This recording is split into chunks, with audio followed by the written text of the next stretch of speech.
नमस्कार दर्शक बंधु आपण माने राजजोग सीरियल रे देखिबाकू पाइबे जे सोना कहबे कि रुचि तमे एते चिंता काहेकि करूछ। रुचि कहबे कि मुई कथा समस्तंकु जणेबाकू चाहू नथली हेले मो छुआ पई मते बहुत व्यस्त लागिला। एई देखो डाक्तरंकर मेसेज सोना जाय कि से मेसेज को पढ़िबे लेखा आइथिबो कि मिसेस दिया बलवंतराय तांकर पिलापिली हबार बहुत कम संभावना अछि। एटा होछि रेयर केस आउ तांकु गर्भधारण करबा बहुत कष्टकर हेई पड़िबो।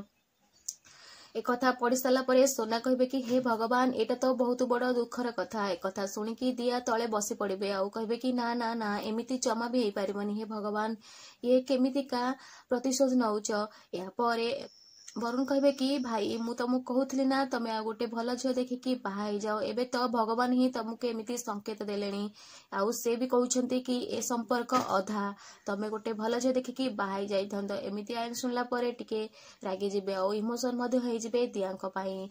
दर्शक बंधु आउ वरुण पचारिबे कि अरे तमे समस्ते कुह कोन बलवंतराय परिवार रो बड़ पुअर कोल शून्य रहिबा उचित।